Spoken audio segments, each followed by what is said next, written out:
Welcome on Trésor de l'Évangile. Bienvenue sur Trésor de l'Évangile. Today, let us continue with this topic, the hidden working policy 075 of Seventh-day Adventist Church. Aujourd'hui, nous allons continuer avec cette thématique, la politique de travail 075 cachée de l'Église adventiste du septième jour. But before to start with this third part, let us pray together. Mais avant de commencer avec cette troisième partie, prions ensemble.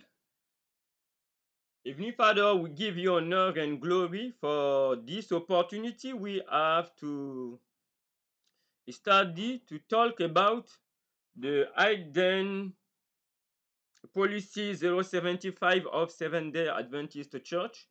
We pray you, Lord, to be with us during this presentation and beyond, and to open our mind to give us your insight by your Holy Spirit to understand this uh, topic. Be magnified and be glorified. In the name of our Lord Jesus Christ, we ask you all these blessings. Amen.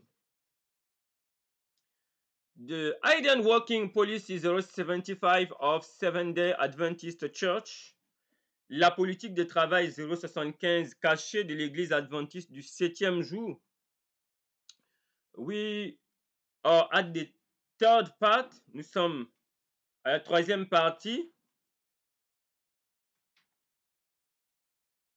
We are talking about this Seventh-day Adventist Church. This is the logo, and everybody need to be able to acknowledge this logo everywhere. Et nous avons ici le logo, n'est-ce pas, qui représente cette église adventiste du septième jour. Et chacun doit être capable d'identifier cela partout. 99.99% of Seventh-day Adventist Church have never read Working Policy 075. 99,99% des adventistes du septième jour n'ont jamais lu la politique de travail 075.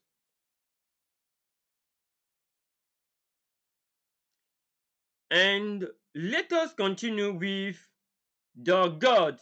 The God of this organization is the Trinity. Et nous allons, let us continue to talk about this God. Nous allons continuer de parler, n'est-ce pas,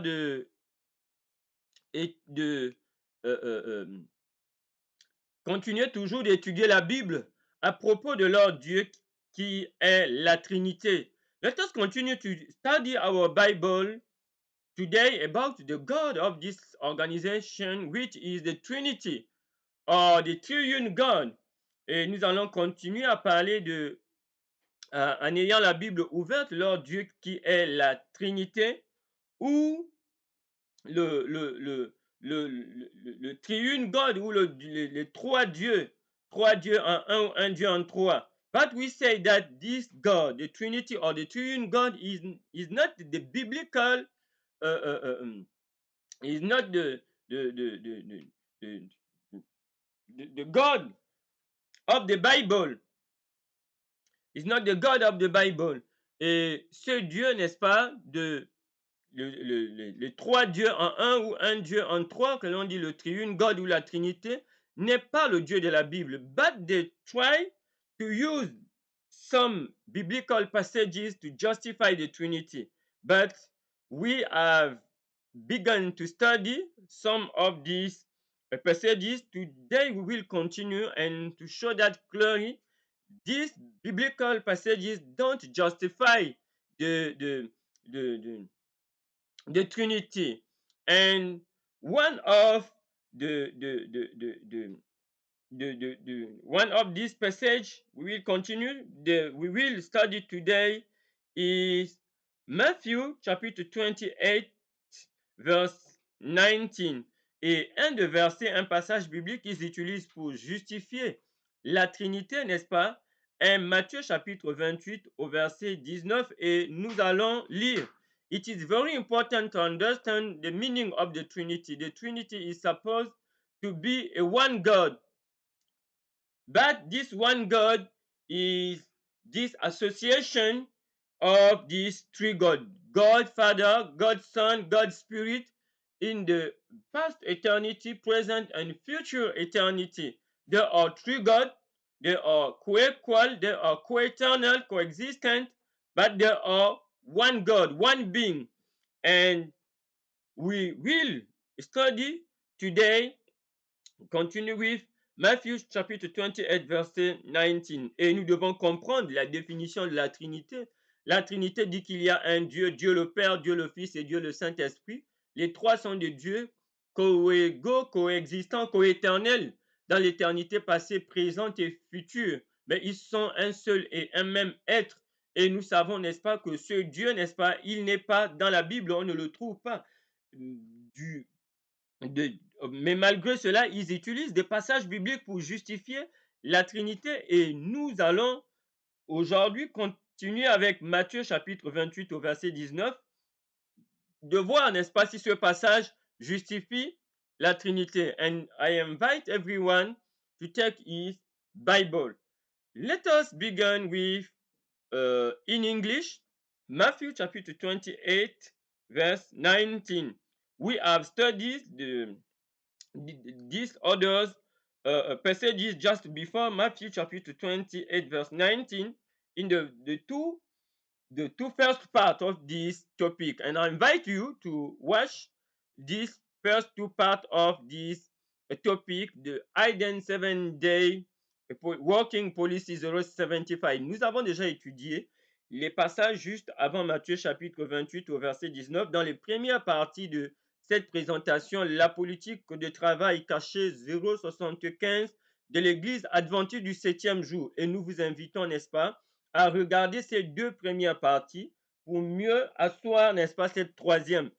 Nous allons commencer en anglais. Let us begin in English. Matthew chapter 28 verse 19. We can also read from the verse 18. And Matthew chapter 28 verse 19. It is written, "Go ye therefore and teach all nations, baptizing them in the name of the Father and of the Son and of the Holy Ghost." Okay? And if when we read the verse 18 just above, the verse 18, Matthew chapter 28 verse 18, and Jesus came and spoke unto them, saying, "All power is given unto me in heaven and in earth." Okay?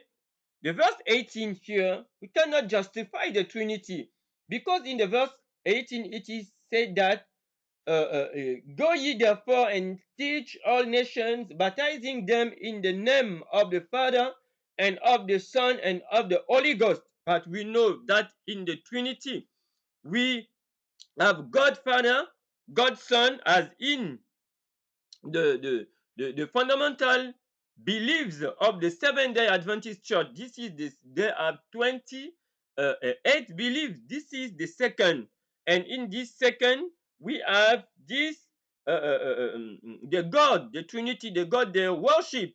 Okay? And here, Jesus Christ has said to his disciples, "Go and baptizing them in the name of the Father and of the Son and of the Holy Ghost." But here, can we justify the Trinity with Matthew chapter 28 verse 19? In the Trinity, we know that there are three gods: God Father, God Son, and God Spirit. Okay? But here, in Matthew chapter 28 verse 19, Jesus don't say we don't find God. Jesus didn't say, "Go Go ye therefore and teach all nations, and baptizing them in the name of God Father, and of God Son, and of God Holy Ghost. Okay? We don't find here God Father, God Son, and God Holy Spirit. But in the Trinity, God, we have God Father, we have God Son, we have God Spirit. They are co-equal, co-eternal, co-existent. Okay? But here in Matthew chapter 28, verse 19, we don't find this. Because Father, Son, and Holy Ghost doesn't mean Trinity. Okay? Trinity is God Father, God Son, God Spirit. There is one God. But there are three. Three God in one, or one God in three. But do we find, can we justify with Matthew chapter 28 verse 19 that this is the Trinity? We say no. No, we cannot justify that Matthew chapter 28 verse 19 is the Trinity. But many churches, many biblical teachers, churches are saying that this is the Trinity. Matthew chapter 28 verse 19 can't justify the Trinity, because here we have not God Father, God Son, God Spirit. Jesus did not say to his disciples that go and baptize in the name of God Father, in the name of God Son, in the name of God Spirit. This detail is very important. Okay? So we cannot justify the Trinity with this passage. But the Seventh-day Adventists and other churches are using this passage to say, okay, see, Father, Son, Holy Spirit, this is the Trinity. No, you need to know the meaning of the Trinity. Okay? And we are talking about, because the Seventh-day Adventist Church, the pastors, the elders, the members, the general conference, the president of the general conference, Ted Wilson, and so those are showing to the world that the teachings, the 28 beliefs, are in the Bible and the Bible alone. And here we can stand and testify to them that Matthew chapter 28 verse 19 can't justify the Trinity. We don't find this in this passage. We don't find it here in baptizing in God Father, God, in the name of God Father, God Son, God Holy Spirit. Because Father, Son, and Holy Spirit doesn't mean the Trinity. Okay? And we need to understand this. And this organization pretend to believe in the Bible alone. But when we are studying here, it is not the case.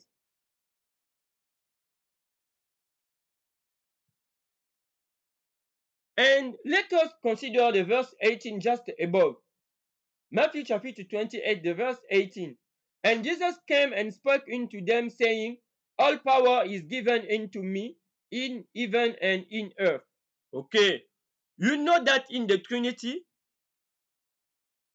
you have three God. God Father, God Son, God Spirit. Okay? And the Son in the Trinity, they are co-equal, co-eternal, co-existent. In the Trinity, the Son is a God, a co-equal God to his Father, and to the God Holy Spirit. He cannot receive, they are co-equal, what he needs to receive from his Father or from the Holy Spirit. Nothing, because the three are co-equal, the three are God, co-eternal, co-existent, from the past eternity, the present, and the future, as the Seventh-day Adventist theologian, pastors, and the president are teaching. But here in the verse 18, to show that this passage cannot justify the Trinity. It is said in Jesus, the verse 18, and Jesus came and spoke into them, please, saying, all power is given unto me in heaven and in earth. If all power is given to him, it cannot be the case in the Trinity. Because in the Trinity, Jesus Christ is supposed to be God's Son. He can't receive anything from God Father because they are all God, co-eternal, coexistent. And it is very important for everyone to understand the Trinity. Okay? In the Trinity, Jesus can't receive anything because he is God. He is a God like his Father, co-eternal, co-equal, coexistent. But here in the Bible, Matthew chapter 28, verse 18, he said that all power is given into him in heaven and in earth. If he is receiving the power, okay, it meaning that there is God Father, which is his Father, is the Son of God. Okay? He is the Son of God and is receiving the power from his Father. And this passage justifies that Matthew chapter 28 can't support the Trinity because Jesus Christ received the power. The power was, all power is given into him by his Father. Okay, God Father. And in this case, it cannot be God's Son, co-equal and co-eternal, coexistent with his Father. He is the Son of God. Okay? He cannot be God because he is co-equal, co-eternal with his Father, but by his filiation, but by his nature, he is the Son of God. As the Son of Man, he is a man, but the Son is not co-equal, co-eternal, coexistent. But it is the case of the human being. We are not the Son. We say simply, we want just to say that the Son of Man is a man, but the Father is above his Son, for example. Okay? He is old. When we compare him with his Son, okay? But here in Matthew chapter 28, we cannot justify the Trinity or the triune God because in the Trinity, the Son can't receive anything from his Father because they are co-equal, co-eternal, coexistent. But in the Bible, in Matthew chapter 28, verse 18 and 19, Jesus Christ in the verse 18 has received the power, as receiving the power from his Father. Okay? And it is clear that with Matthew chapter 28, verse 18 and verse 19, these verses cannot justify the Trinity. Cannot justify the Trinity. And it is very important to understand this, that in the Trinity, Jesus Christ can't receive anything from his Father because they are co-equal, co-eternal, coexistent. But the Seventh-day Adventist Church, this church with this logo, use this passage to justify the Trinity. And it is very important for us to realize that Father, Son, and Holy Spirit in the Bible doesn't mean the Trinity or triune God. Okay? And it is clear. In French. En français, nous allons lire. Nous savons que cette église adventiste du 7e jour prétend croire à la Bible seule, et utilise certains passages que nous avons déjà étudiés dans les précédentes présentations, dans Matthieu chapitre 28 et au verset 19 que nous allons considérer aujourd'hui. Chacun de nous est invité à prendre sa Bible. Matthieu chapitre 28 au verset 19, il est écrit « Allez, faites de toutes les nations des disciples, les baptisant au nom du Père, du Fils et du Saint-Esprit. » Et l'église adventiste du 7e jour de Ted Wilson, avec ce logo de cette flamme, et ce que nous avons déjà dit, utilise Matthieu chapitre 28 au verset 19, disant, bon, voilà la Trinité. Mais il faut bien comprendre la définition de ce concept. Dans la Trinité, il est dit qu'il y a 3 dieux, ou le triune God en anglais. Mais ces 3 dieux, il y a Dieu le Père, Dieu le Fils et Dieu le Saint-Esprit. Les 3 dieux sont un Dieu en 3 ou 3 dieux en 1. Et cela fait partie de leurs 28 croyances fondamentales. C'est un extrait, n'est-ce pas? C'est encore d'actualité, vous pouvez vérifier. Mais ici, dans Matthieu chapitre 28 au verset 19, Jésus-Christ n'a pas dit « Allez faire de toutes les nations des disciples, les baptisant au nom du Dieu, au nom de Dieu le Père, Dieu le Fils et Dieu le Saint-Esprit. » C'est une précision de taille.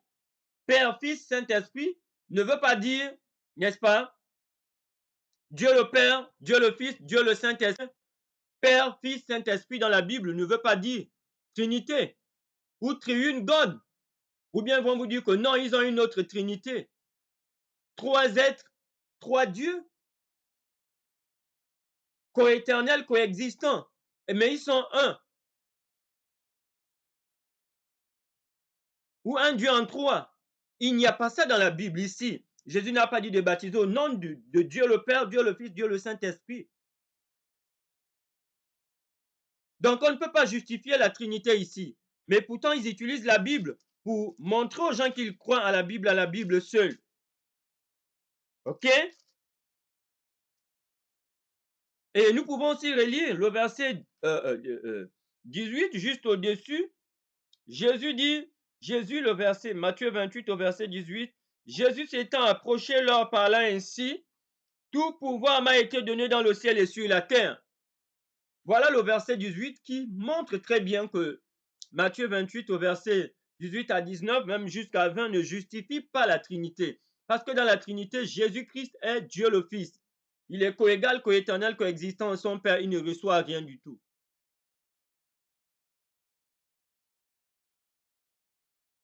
Ils sont tous 3 dieux. Coéternel, coexistant.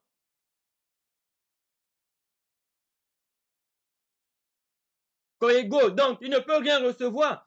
Mais alors qu'ici, Jésus dit qu'il a reçu le pouvoir. Tout pouvoir lui a été donné. Si le pouvoir lui a été donné, c'est qu'il est véritablement le Fils de Dieu.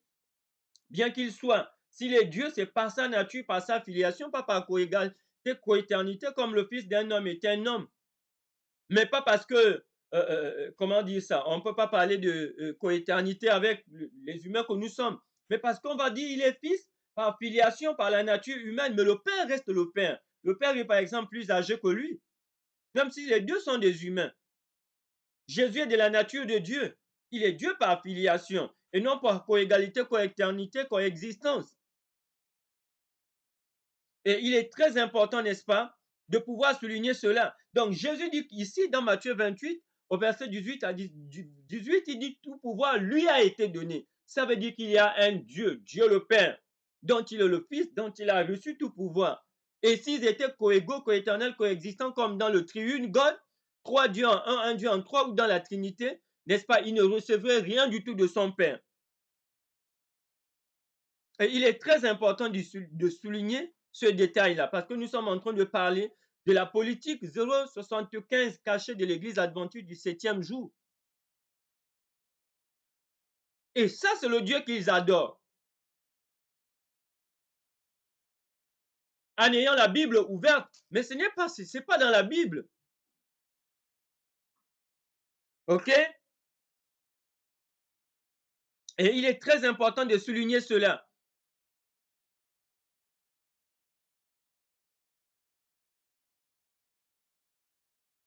Donc, on ne peut pas justifier la Trinité avec en utilisant Matthieu chapitre 28 au verset 19 ou bien au verset 18 ou bien, n'est-ce pas, voire même au verset 20.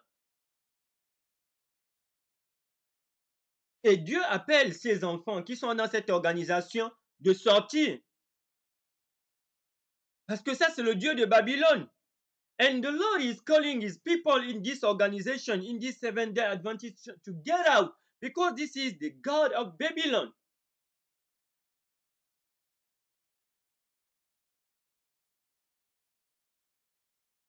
The remnant church of God cannot worship this God. Le peuple de Dieu, le reste ne peut pas adorer ce Dieu. This is the God of Babylon. Ça, c'est le Dieu de Babylone. This is the God of ecumenism. Ça, c'est le Dieu de l'écuménisme.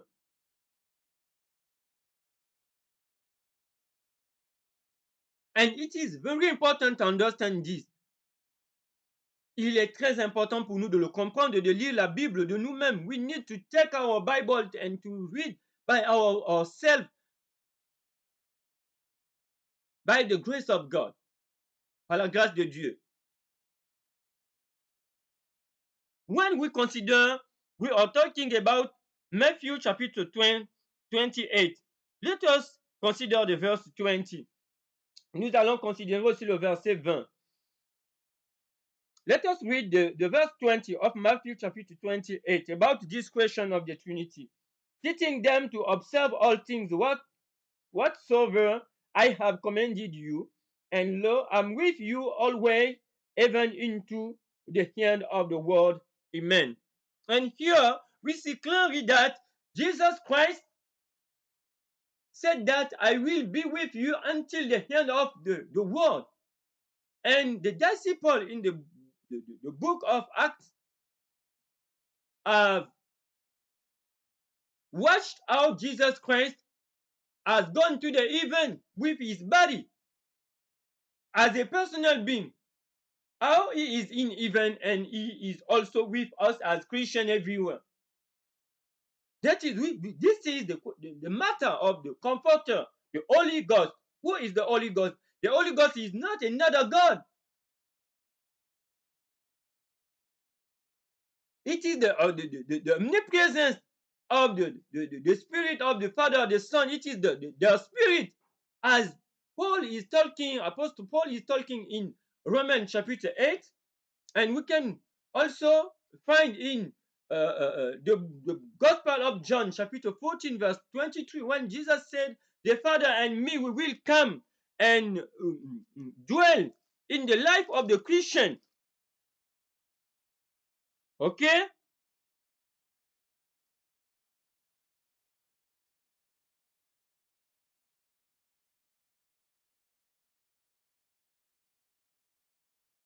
It is very important to understand this.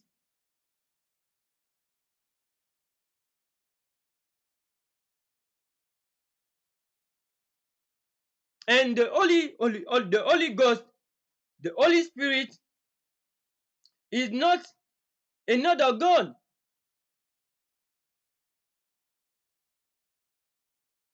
When we consider the book of John, the Gospel of John, chapter 14, the verse 23.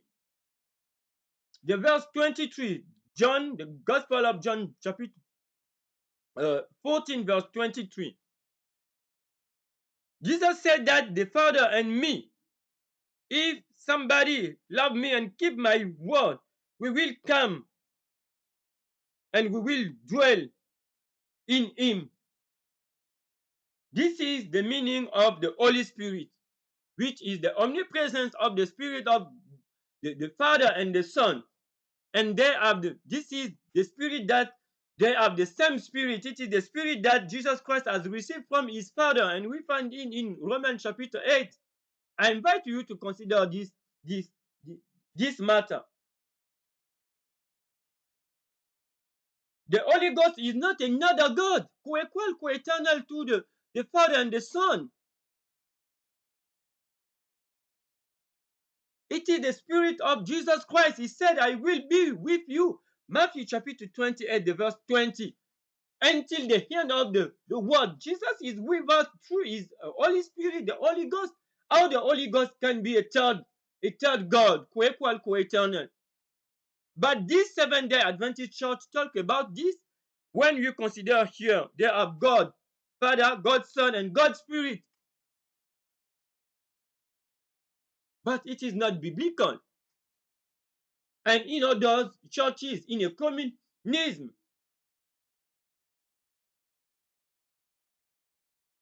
okay? Jesus in Matthew chapter 28, verse 20 said, teaching them to observe all things whatsoever I have commanded you. And lo, I'm with you always, even into the end of the world. Amen. Jesus is with us through his Holy Spirit. This is the Spirit he has received from his Father. This is the Spirit. It is not another God.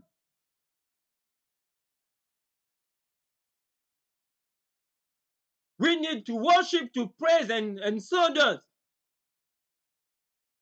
But in this church, as in a communist, the Holy Ghost is another God, co-equal, co-eternal to the Father in the Trinity. Holy Spirit is another God. But how Jesus Christ is with us, as he has gone to the heaven. Okay? He's with us through his Spirit. And I invite you to read the Gospel of John chapter 14, verse 23, Romans chapter 8 of Apostle Paul. He called the Holy Ghost the Spirit of Christ and the Spirit of the Father. Romans chapitre 8. OK? In French, nous allons aussi lire Matthieu chapitre 28 au verset 20. En français, il est dit, et enseignez-leur à observer tout ce que je vous ai prescrit. Et voici, je suis avec vous tous les jours jusqu'à la fin du monde. La question qu'on peut se poser ici, Jésus-Christ est parti au ciel. Lorsque nous considérons Actes au chapitre 1, les disciples l'ont vu aller au ciel avec un corps, un être. Alors, comment est-ce que Jésus, en étant au ciel, peut être en même temps avec nous sur terre? Il a dit, je serai avec vous tous les jours jusqu'à la fin du monde. C'est par son esprit. Et lorsque nous lisons dans l'évangile de Jean, chapitre 14, au verset 23, lorsque Jésus a parlé du consolateur, il a dit, le Père et moi, si quelqu'un m'aime, il garde ma parole, nous viendrons, nous ferons notre demeure chez lui. Il est en train de parler du Saint-Esprit. Ce n'est pas un autre Dieu séparé du Père et du Fils, co-égal, co-éternel, que l'on adore dans cette église adventiste du 7e jour, dans l'écuménisme, que l'on prie, que l'on loue. C'est Jésus-Christ par son esprit.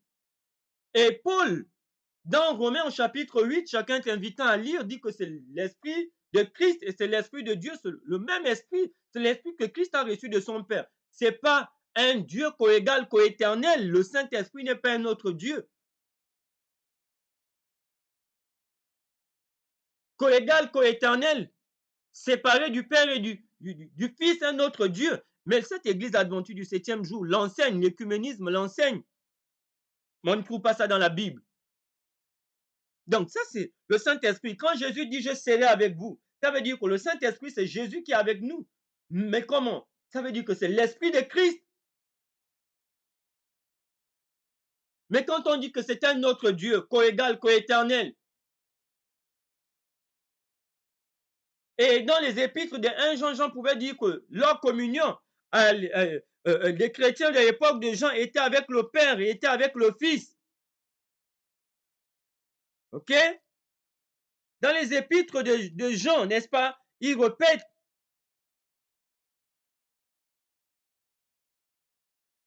Dans le premier épître de Jean, 1 Jean chapitre 1,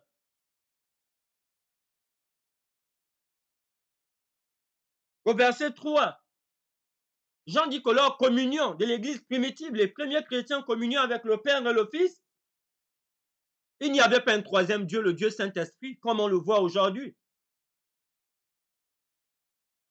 Le Saint-Esprit, c'est l'Esprit de Christ.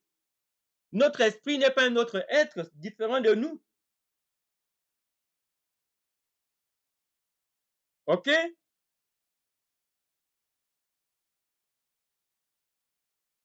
And it is clear when we consider Matthew chapter 20, 28, the verse 20. We see clearly that the Holy Ghost is not another God. As when we read the epistle of Apostle John, the first John chapter 1, the verse 3, he said that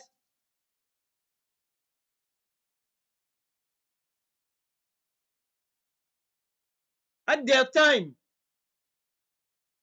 at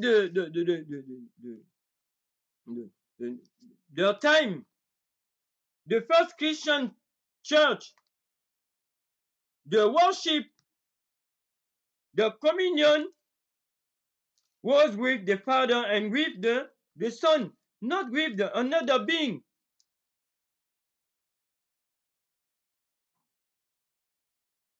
Their fellowship, okay, was with in the first John chapter 1 and verse 3. I invite you to read this.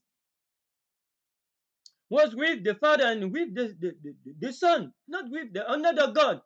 So clearly we see that Matthew 28 verse 19, as we can consider Matthew chapter 28 from the verse 18 to 20, it can't justify the Trinity. And we cannot find the Trinity in this passage. But the communism say it is the case. Matthew chapter 28 verse 18 to 20 or verse 19 justify the Trinity and the Seventh-day Adventist Church. But it is not the case when we consider the Bible and the Bible alone. Et ici, lorsque nous lisons Matthieu chapitre 28, que ce soit du verset 18 au verset 20 ou bien au verset 19, nous voyons que ce passage ne justifie pas la Trinité comme cela est enseigné dans l'écuménisme et aussi dans cette église adventiste du 7e jour.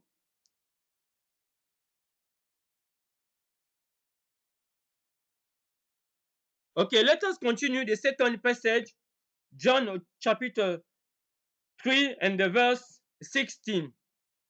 Nous allons aussi considérer Jean chapitre 3 verset 16 qu'ils utilisent pour justifier la Trinité. Jean chapitre 3 verset 16. John chapter 3 verse 16.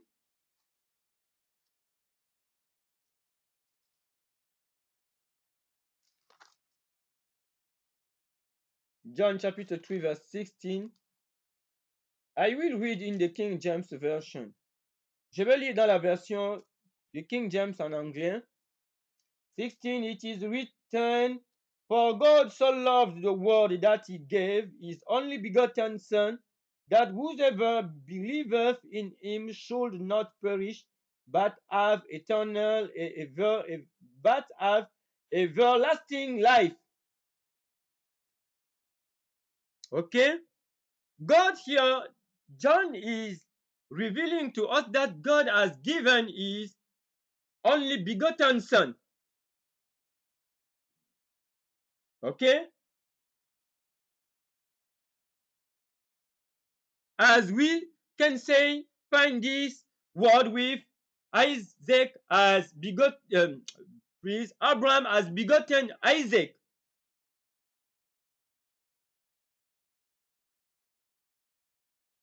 Very important to understand this here.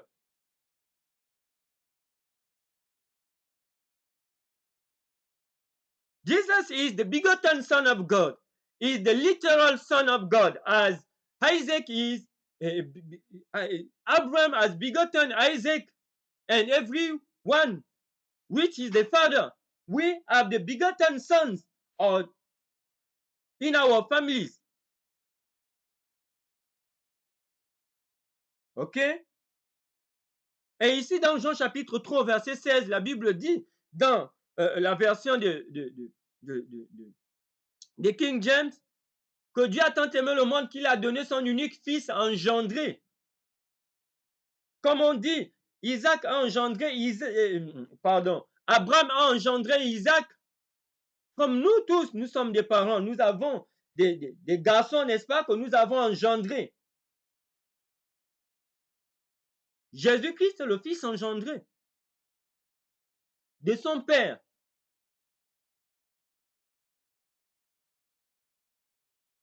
Ok? Il faut bien comprendre cela. C'est son fils littéral. Comme vous avez un fils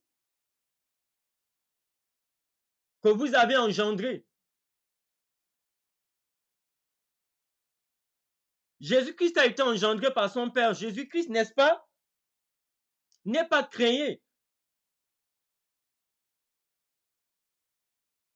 Ce n'est pas un fils, n'est-ce pas, comme nous sommes des enfants de Dieu par adoption. Les anges, par exemple, sont aussi des enfants, des êtres, des enfants de Dieu, n'est-ce pas, mais par création. Mais Jésus-Christ, c'est par l'engendrement. We are the son of God by adoption as Christians. The angels can say by creation. But Jesus Christ is the Son of God. He is the begotten Son of God. He is not a created son. Or he is not the Son of God by adoption. And it is very important to understand this.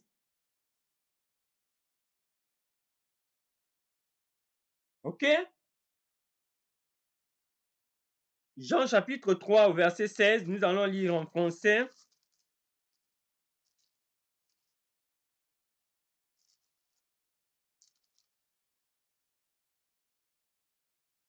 Jean 3, 16, il est écrit: car Dieu a tant aimé le monde qu'il a donné son Fils unique, afin que quiconque croit en lui ne périsse point, mais qu'il ait la vie éternelle. Voilà, donc quand on lit ici, n'est-ce pas, dans la version, comment dire cela, française, on dit a donné son Fils unique. Mais dans King James, n'est-ce pas, dans la version qui a été utilisée par les réformateurs, n'est-ce pas, on dit en anglais begotten son. Donc ici, c'est pour dire que Jésus-Christ n'est pas fils de Dieu par adoption comme nous le sommes, ou bien par création comme des anges, mais il est engendré comme nous avons des enfants que nous avons engendrés. Comme Abraham a engendré Isaac. Et c'est un véritable fils littéral. And what is this Seventh-day Adventist support this, say that this passage support the Trinity? Because in the Trinity, it is very important why they use John chapter 3 verse 16. They say that this passage justifies the Trinity. But when we consider that Jesus Christ is the begotten Son, this passage cannot justify the Trinity. But they say that John chapter 3 verse 16 support the Trinity. Because if John chapter 3:16 support the Trinity, it means that Jesus Christ is not the literal Son, is not the begotten Son of God.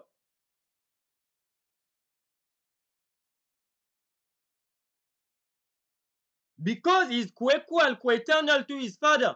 How a God co-equal, co-eternal can be a Son? Okay? If your Son is co-equal, co-eternal to you, you cannot be his Father. And through this passage, they say that John chapter 3 verse 16 is a metaphor. What it means? It means that really Jesus Christ is not the Son of God. It is a role that is coming to play. It is an allegory. It is very important to understand this. According to them, In the past eternity, Jesus Christ was God, co-equal, co-eternal. He was not the Son of God. But the Bible says that Jesus, God has given his only begotten Son, not his co-equal or his co-eternal, co-existent colleague, God. But they said that John chapter 3 verse 16 is a metaphor, the Seventh-day Adventist Church and the communism, the Trinity. It is a role he has chosen to come to play. Do you realize this? This destroys the message of the Bible, the message of love. If Jesus is not the literal Son, it is a role, it is a metaphor. So we say that a God can't die. Why do we preach that Jesus Christ has died and God has resurrected him? Because a God can't die.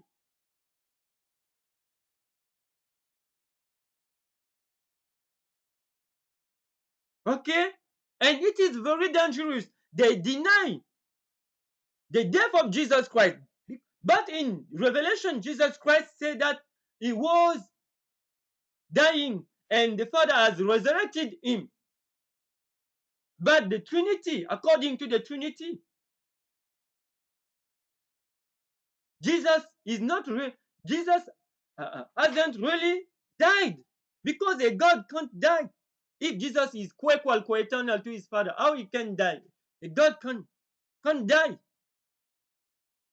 But if he is a literal Son of God, Jesus has really died and the Father has resurrected him. But it is the teaching of the Bible. And the summary, what is the summary? They use John chapter 3 verse 16 to say, to justify the Trinity, because for this Seventh-day Adventist Church, the communist Son of God in John chapter 3 verse 16 is a metaphor, is an allegory. And they have denied the Jesus Christ of the Bible. And it is very important to understand this. When the people today preach Jesus Christ, Jesus Christ, Jesus, who is the Jesus Christ they preach?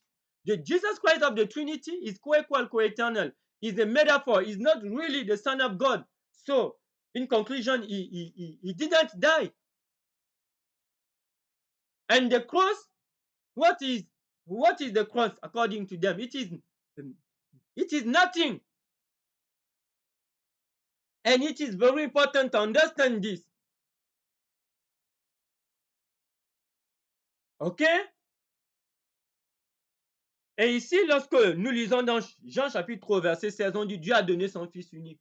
Et s'ils utilisent Jean chapitre 3, verset 16, que, comme étant un passage qui justifie la Trinité, ça veut dire quoi? Que Jésus-Christ n'est pas en réalité le Fils engendré du Père. Parce que la Trinité dit que Jésus-Christ est Dieu le Fils, co-égal, co-éternel, coexistant. Alors, si il est Dieu le Fils, co-égal, co-éternel, coexistant, ça veut dire qu'il n'est pas en réalité le Fils de Dieu, c'est un rôle qu'il est venu jouer. Mais dans l'éternité passée, il a toujours été co-égal, co-éternel.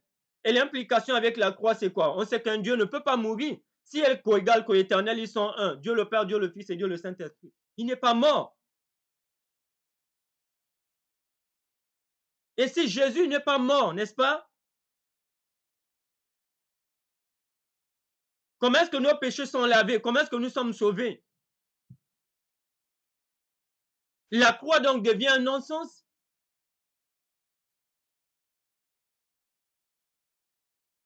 Mais alors que dans l'Apocalypse, Jésus dit qu'il était mort, il est revenu à la vie. Si Jésus-Christ est véritablement le Fils de Dieu, ça veut dire qu'il est mort et que le Père l'a ressuscité et qu'il revient nous chercher. Mais s'il est coégal, coéternel, si Fils de Dieu signifie métaphore ou allégorie, c'est un rôle qu'il est venu jouer. La croix, n'est-ce pas?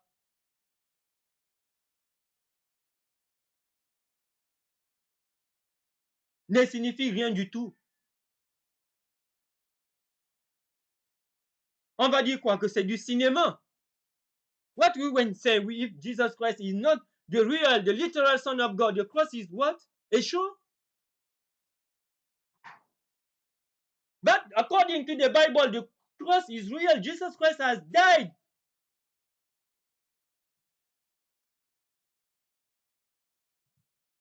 Mais aujourd'hui, quand on parle de Jésus-Christ, Jésus-Christ, il s'agit de quel Jésus-Christ? Le Jésus-Christ de la Trinité, le Jésus-Christ de triune God, de trois dieux en un Dieu en trois, ou le Fils littéral du Père. Jésus n'est pas devenu fils de Dieu en venant sur la terre, il a été avant de venir sur la terre. Mais ils disent que non, Jésus est devenu fils de Dieu quand il est né à Bethléem. Avant, il n'était pas fils de Dieu. C'est ce que cette organisation adventiste du 7e jour et l'écuménisme enseigne. Quand vous prenez leur séminaire, n'est-ce pas, leur institut biblique, ainsi de suite. Et c'est ce qui justifie qu'ils utilisent ça pour de justifier la Trinité. Jean 3,16. Et il réunit quoi? Le Jésus de la Bible.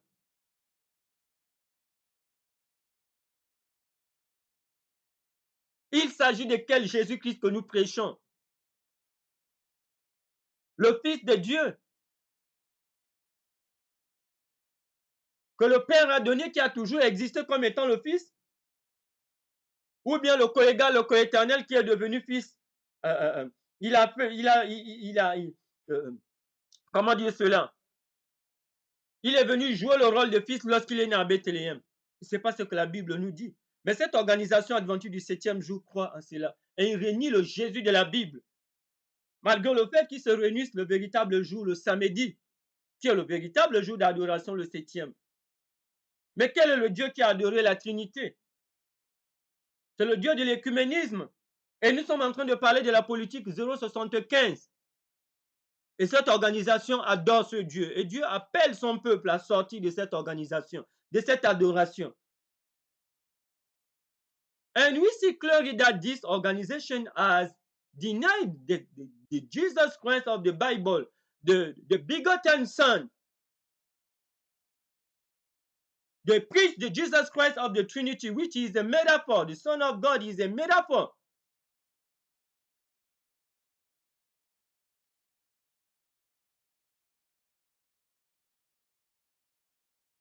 If Jesus Christ is a metaphor, the salvation is meaning nothing for us. It's nothing less. Si Jésus-Christ, le Fils de Dieu, est une métaphore, mais le salut qu'il a apporté, n'est-ce pas? Le pardon de nos péchés, n'est-ce pas? Nous ne pouvons pas être transformés et changés. Puisque c'est le Fils de Dieu qui est mort, dont le sang a coulé, qui nous sauve, qui nous délivre du péché. Nous n'avons pas reçu, nous ne pouvons pas recevoir le salut, malgré le fait que nous crions Jésus, Jésus. Mais heureusement que, selon la Bible, Jésus-Christ est le Fils engendré du Père qui a donné sa vie pour nous. Glory be to God, because according to the Bible, Jesus Christ is the literal Son of God, and he has died for our sins.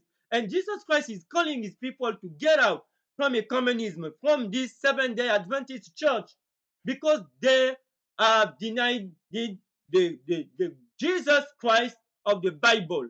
And they say that John chapter 3 verse 16 is supporting the Trinity. It means that John chapter 3 verse 16, Jesus Christ, the Son of God, the begotten Son, it means a metaphor, an allegory, and it is not real. And get out from this organization. I give an appeal to everyone to share this presentation with the Seventh-day Adventist Church.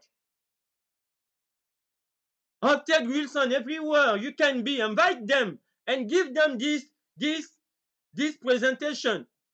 And if you are one of this organization, without the time of ignorance, the Lord is calling you to get out and to worship the God of heaven and to believe in his Son, his literal Son, Jesus Christ. And the Holy Spirit is not another God. It is the Spirit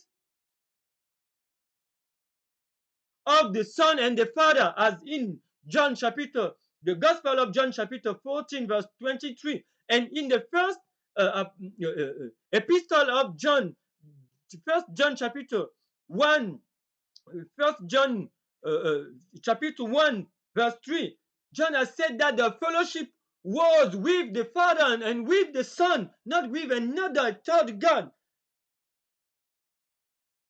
Okay, without the time of ignorance. Et si vous êtes encore dans cette organisation, Église Adventiste du 7e jour, je vous encourage à partager ce message avec d'autres. Et Dieu vous lance un appel de sortie de l'adoration de ce Dieu, de la Trinité. Et d'adorer le Père de notre Seigneur et Sauveur Jésus-Christ et son Fils engendré qui nous a donné, qui nous a sauvés.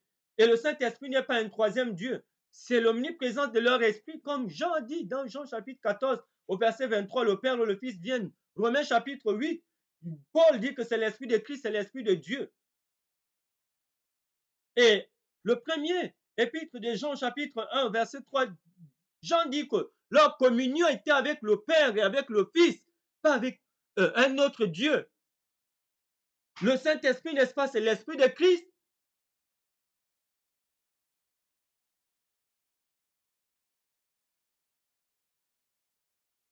Qu'il a reçu de son Père, qui n'est pas un autre esprit.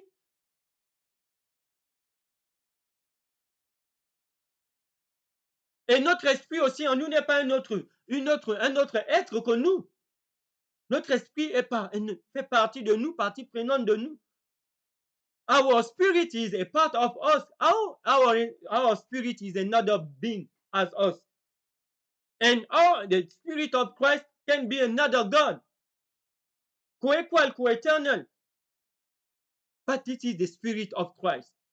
And he has received this spirit from his Father. As Apostle Paul has explained us this in Romans chapter 8. I encourage you to read this.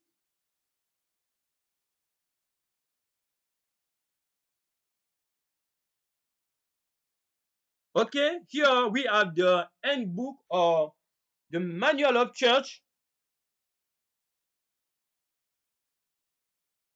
They are publishing this in the year 2015. And it is available. You can read this. And we found the 28 beliefs in this handbook of church. Et ici, nous avons leur manuel d'église avec leurs 28 croyances fondamentales que vous pouvez vérifier. Ici, vous avez la publication de 2015 où il y a la Trinité à l'intérieur, où il y a Dieu le Père, Dieu le Fils et Dieu le Saint-Esprit. And these 28 beliefs in this handbook church is a creed. Et leurs 28 croyances fondamentales dans ce manuel d'église est un credo. Parce que cet enseignement de la Trinité, un credo, cet enseignement de la Trinité n'est pas basé sur la Bible et la Bible seule, au-delà de ce qu'il montre aux gens. OK? C'est un credo. C'est un ensemble d'enseignements bibliques, n'est-ce pas? Que l'on ne peut pas vérifier toujours avec la Bible et la Bible seule, et telle que la Trinité, Dieu le Père, Dieu le Fils, Dieu le Saint-Esprit, qui fait partie de leurs 28 croyances fondamentales. On ne trouve pas le Dieu de la Trinité dans la Bible, malgré le fait qu'il cite des références bibliques comme nous venons de le voir. C'est daté de 2015, vous avez ça ici. OK? And for them, if you cannot accept the 28 beliefs, according to them, this is apostasy. Et pour eux, si vous n'acceptez pas leurs 28 croyances fondamentales, cette Trinité, c'est Dieu le Père, Dieu le Fils, c'est trois dieux en un Dieu en trois, et tout ce qu'ils enseignent, n'est-ce pas? Vous êtes dans l'apostasie, vous n'êtes pas dans la vérité, n'est-ce pas? Mais nous voyons bien que si l'on considère la Bible et la Bible seule, c'est cette organisation qui est dans l'apostasie. And when we consider the Bible and the Bible alone, this Seventh-day Adventist church is in apostasy. Because the Trinity is not the biblical God. Parce que la Trinité n'est pas le Dieu de la Bible. As in today, as in the past, in the history. Comme aujourd'hui, comme dans le passé, n'est-ce pas, de l'histoire chrétienne, la Trinité n'est pas le Dieu de la Bible.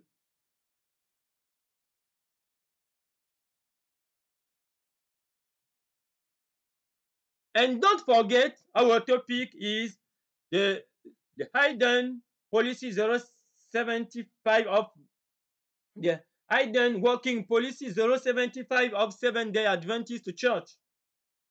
And we know in the former presentation that this 075 policy of hidden working policy of Seventh-day Adventist Church lead them to acknowledge all Christian organizations, include the Jesuit order, as part of the divine evangelization of Christ.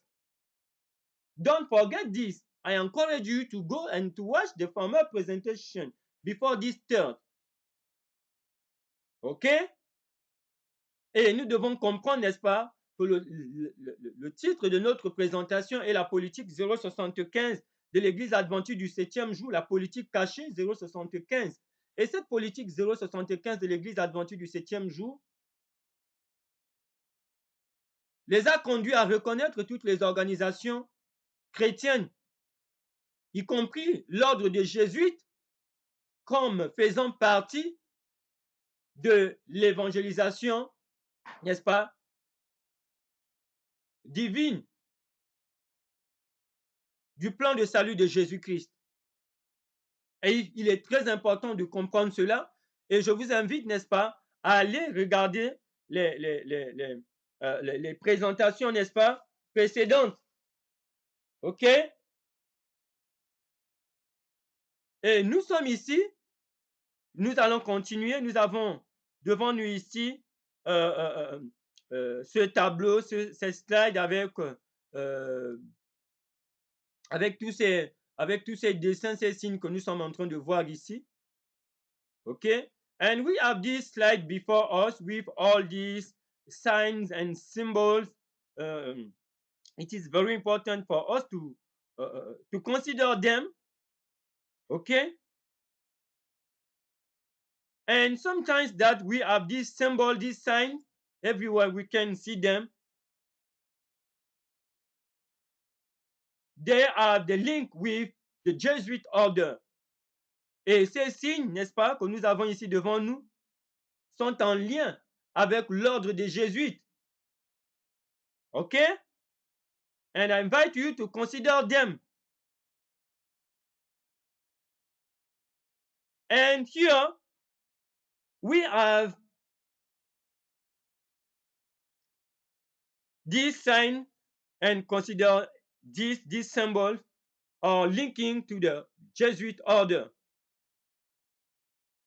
En adoptant cette politique de travail, les dirigeants de l'Église adventiste ont décidé de reconnaître tous les organismes chrétiens.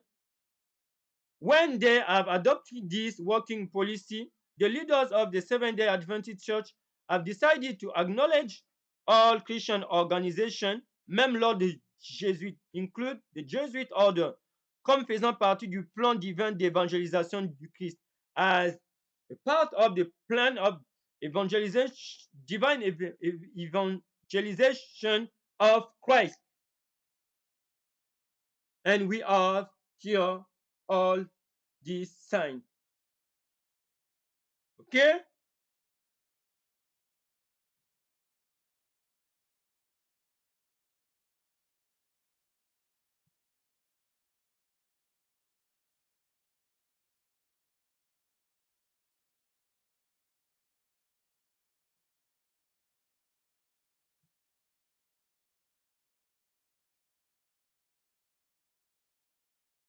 And we can continue.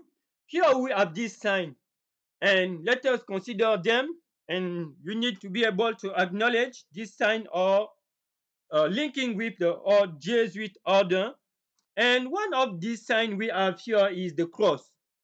And sometimes we see the people with the cross. Okay? It can be a piece of silver, of a golden, silver, a wood, okay, a jewel. You have many which have the jewel as the cross. And they believe that this make them Christian. But according to the Bible what is the meaning of the cross? It is because you are wearing a jewel, a piece of wood, a golden, a silver, a, I can say that make you a Christian, but some think it is the case because you are wearing a piece, a jewel, a golden, silver, and sawdust that you are Christian. But we need to understand the meaning of the cross according to the Bible. And it is very important for us to realize that the cross has existed before Jesus Christ has come on the earth.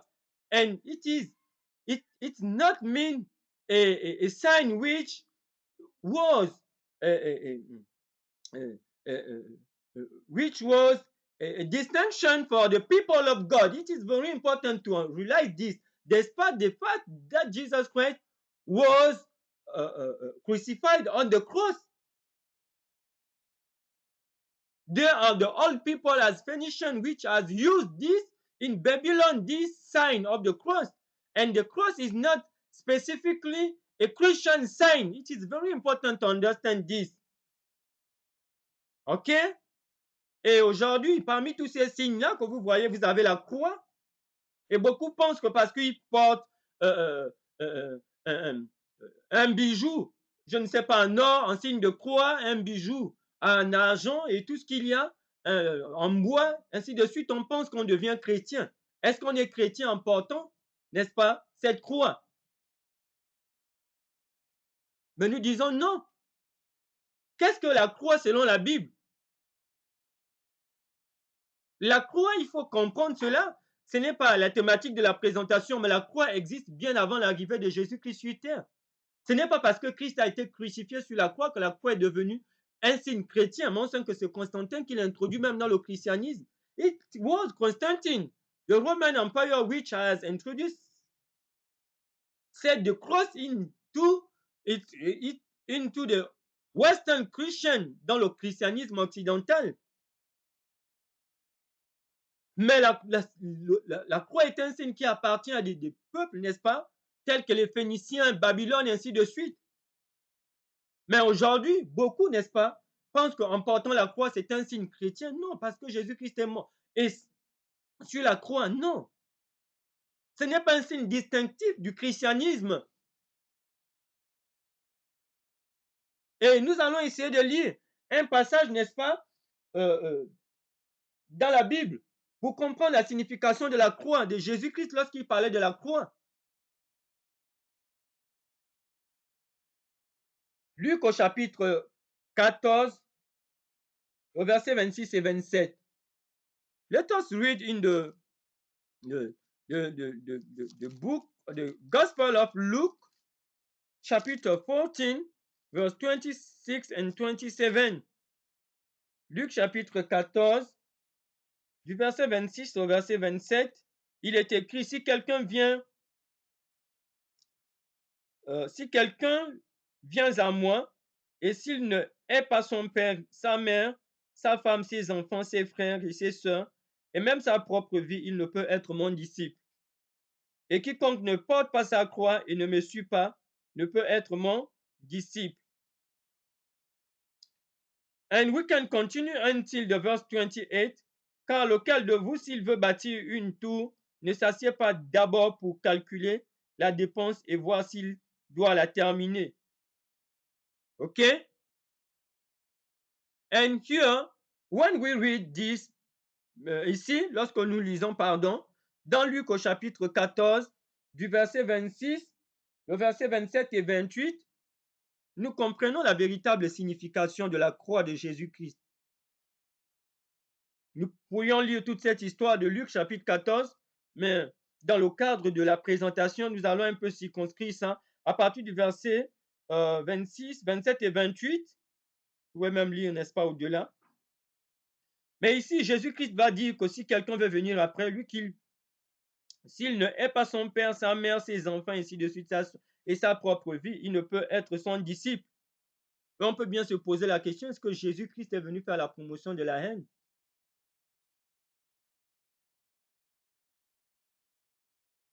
N'est-ce pas? Avec tous les dégâts destructeurs de la haine, qui t'a ôté la vie de son prochain.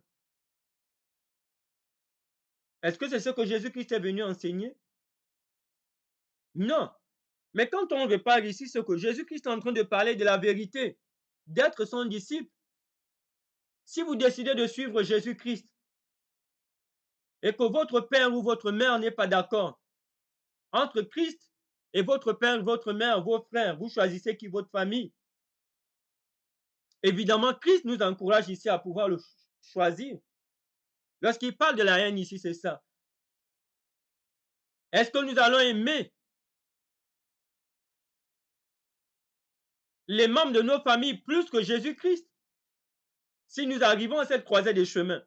Mais ce n'est pas qu'ici Jésus-Christ nous demande simplement d'emblée d'haïr les membres de nos familles. Non, ce n'est pas ce que Jésus est en train de dire.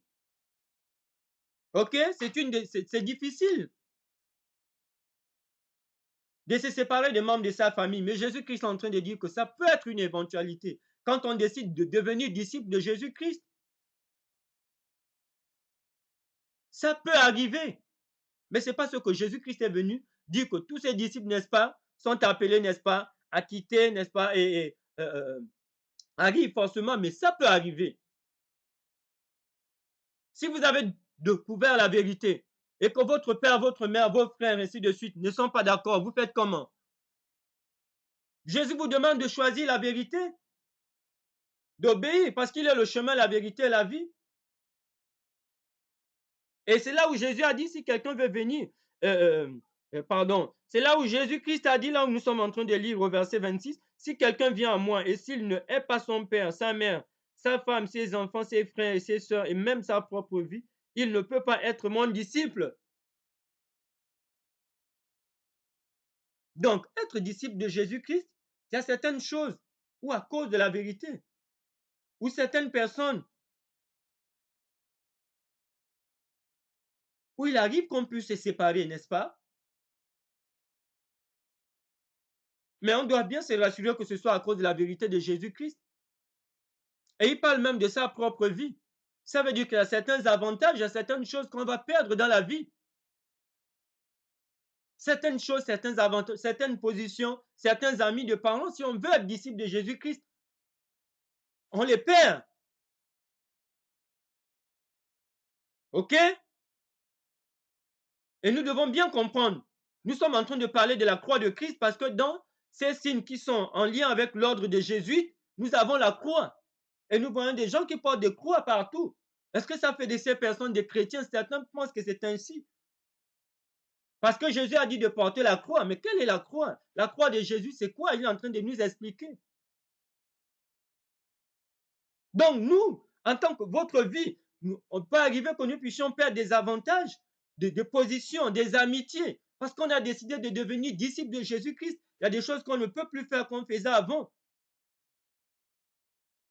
De personnes, si on est avec elles, n'est-ce pas, on sera obligé de poser des actes, des paroles, des choses qui n'ont rien à voir, qui sont contre la parole de Dieu. Si on continue de vivre un style de vie,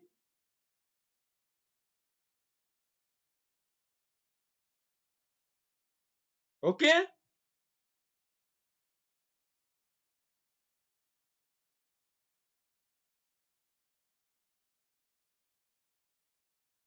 Donc, c'est ça la croix de Christ. Ces choix-là que nous devons opérer dans notre vie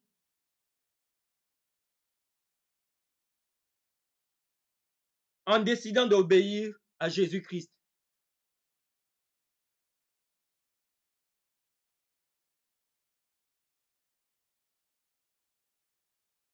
Vous vivez, je ne sais pas, pas, une vie où vous vivez, je ne sais pas, par exemple, on va prendre, vous vivez une vie. Vous n'êtes pas marié, mais vous vivez, n'est-ce pas, avec une personne vivant en concubinage, en union libre. Vous devenez chrétien. Est-ce que vous allez toujours continuer? Vous vivez en adultère, vous allez toujours continuer. Lorsque vous êtes devenu disciple, vous voulez suivre, vous voulez être disciple de Jésus-Christ. La Bible dit l'homme quittera son père et sa mère, s'attachera à sa femme. Quel est le lien entre le disciple de Jésus-Christ et vivre le concubinage ou c'est pas la fornication et tout ce qu'il y a? Il n'y a aucun lien.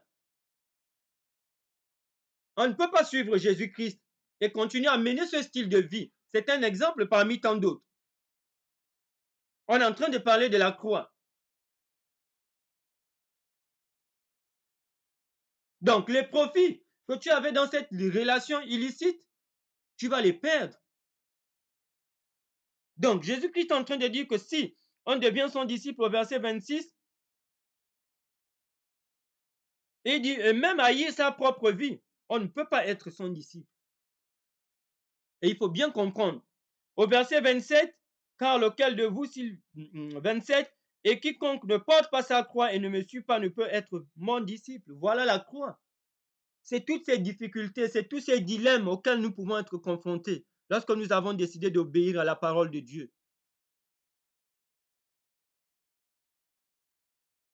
Et au verset 28, il est dit, car lequel de vous, s'il veut bâtir une maison, ne s'assied d'abord pour calculer la dépense et voir s'il a de quoi la terminer. Ça veut dire une tour, pardon.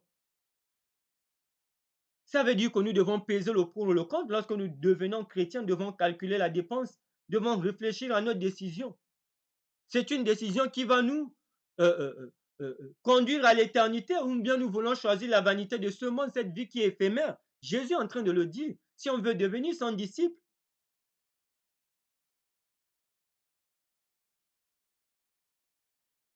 souvenons-nous que Jésus-Christ a dit quelque part dans les évangiles, le chemin qui est étroit et resserré, c'est ce chemin qui mène à la vie. Mais le chemin qui est large et spacieux, là où il y a beaucoup de gens, tout est permis. Le christianisme nominal, il y a beaucoup de gens. Mais si nous découvrons la vérité, qu'il n'y a pas beaucoup de gens qui obéissent à la vérité, c'est ce que Jésus voulait dire. Vous faites comment? Vous attendez que tout le monde obéisse ou bien vous vous engagez? Mais Jésus-Christ nous encourage à nous engager. Et c'est cela la croix. Au 1er siècle, nous lisons l'histoire avec les empereurs romains, avec au Moyen Âge, avec la papauté. Comment est-ce qu'on a tué ces véritables chrétiens? L'Inquisition, les gens Hus, les Tyndale et bien d'autres qui ont été brûlés. Les chrétiens, n'est-ce pas, ont demandé de renier leur foi, ils refusaient. Ils ont refusé d'adorer la Trinité le dimanche, ainsi de suite. Donc ici, nous sommes en train de parler de la croix. Et ne nous laissons pas séduire. C'est quoi la croix de Christ? C'est ce que nous sommes en train de lire. C'est ce que Jésus nous dit. Il faut calculer. Quand vous voulez être... Jésus nous a dit que nous devons calculer.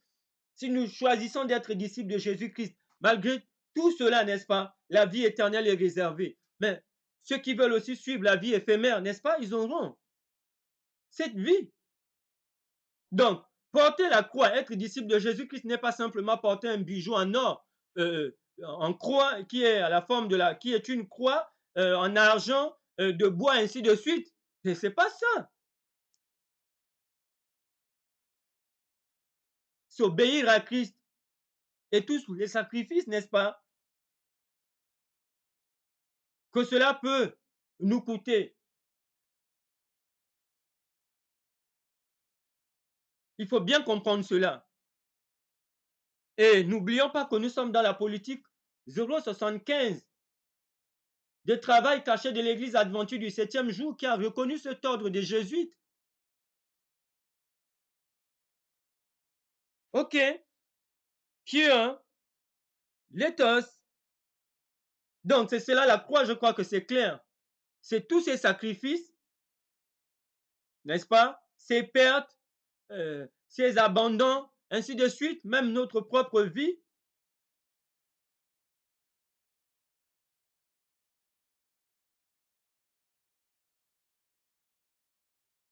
face à la vérité, face à Christ, Christ nous demande de choisir, de lui être obéissant, que de privilégier autre chose.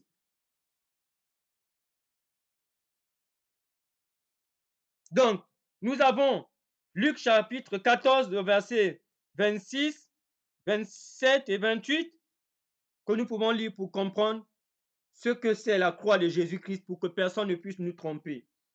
Let us consider in Luke chapitre 14 and verse 26, 27 and 28.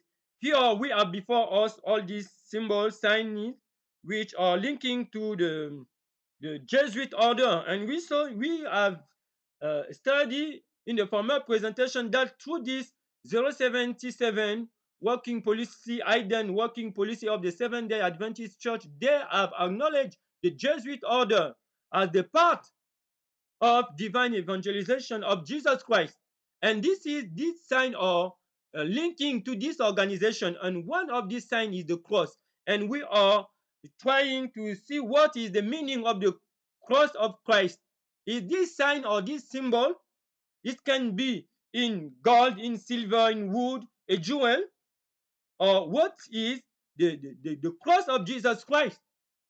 Okay, and we are reading in Luke chapter 14, the verse 26, 27, 28. Okay, and whosoever do not bear his cross and come, Luke chapter 14, verse 27, 20, please, 26, 26.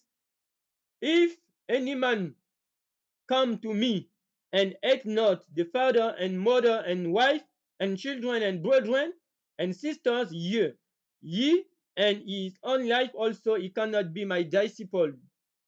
The verse 27, and whosoever do not bear his cross and come after me cannot be my disciples.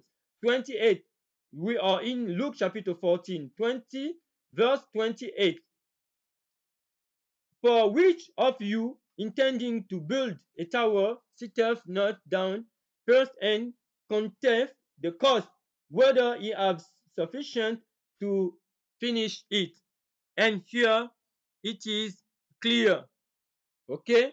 Jesus Christ is talking about to hate his mother, his father, and so on. Here we can ask a question to us: is Jesus Christ promoting the hatred? We say no. But here is the matter of choice. When we discover the truth, when we have decided to be the disciple of Jesus Christ, if your father don't want your mother, what you will choose? You will choose to love Jesus Christ? Okay?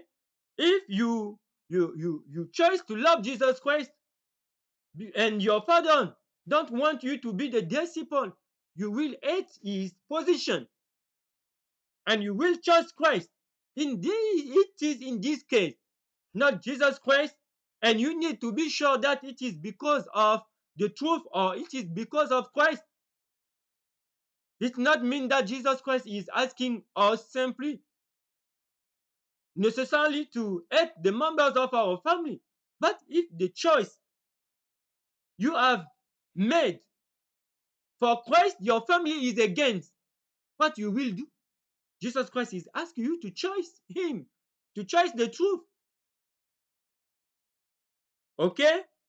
And he said that if you don't hate your own life, you hate your own life. What does it mean?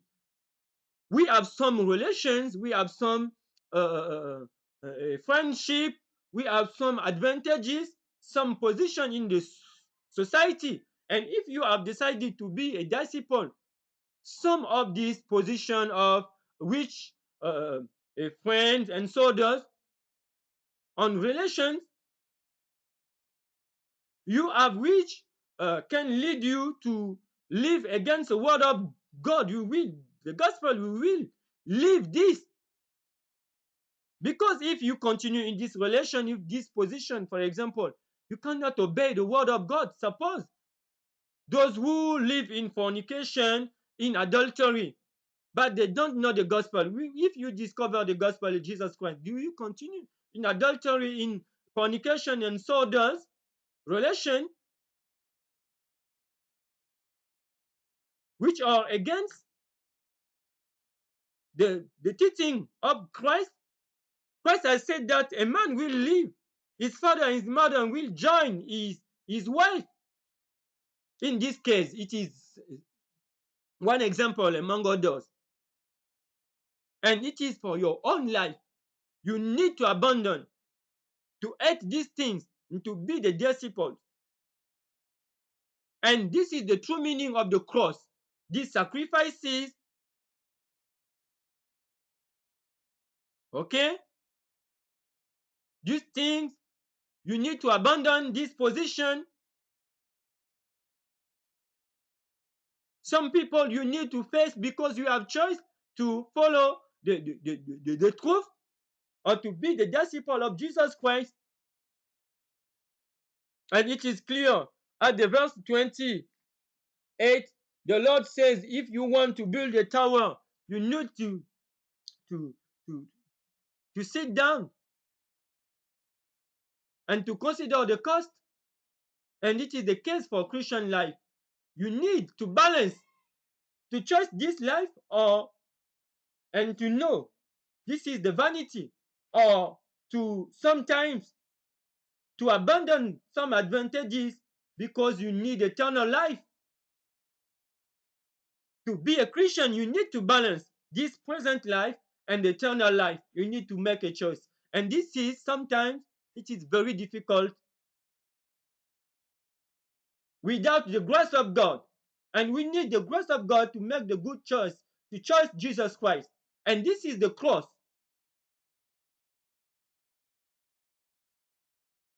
that every child of God bear. It is not mean a jewel or a piece of golden, of silver, of wood you have on your neck or everywhere. I don't know. It is not the cross of Jesus Christ. Okay?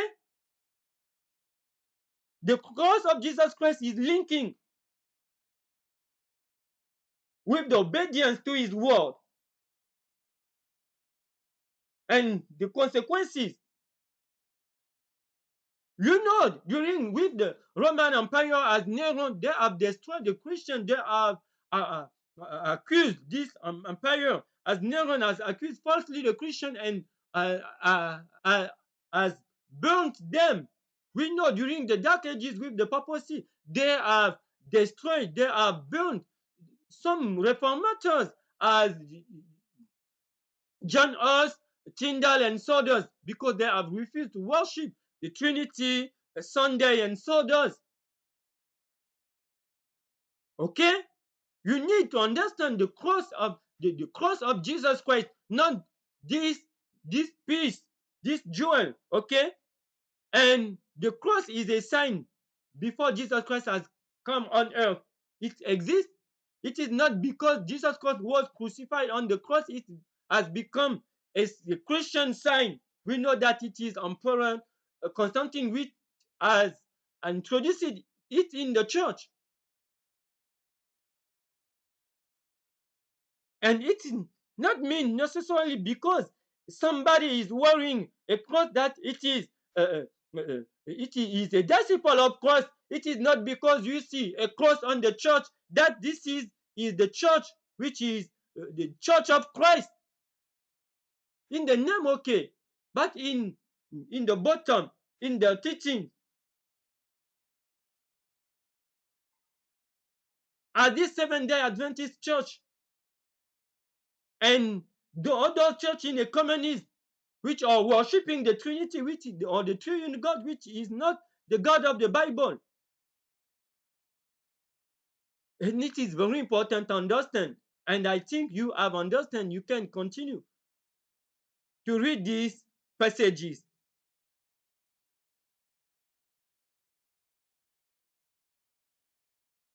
Donc, ce n'est pas parce que nous voyons quelqu'un avec la croix, ou bien que nous voyons une église avec une grosse croix, n'est-ce pas, à l'extérieur, sur le toit, que forcément c'est l'église de Jésus-Christ. De nom, oui. Mais quels sont les enseignements? Quel est le Dieu qui est adoré, comme cette église adventiste du 7e jour qui adore la Trinité dans l'écuménisme?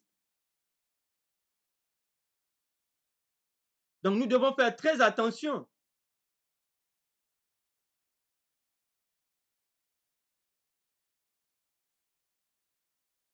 Okay, here before us,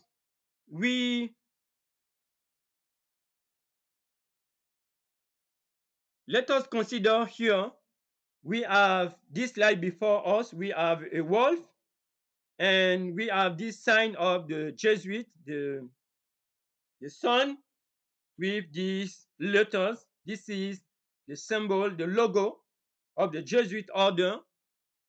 And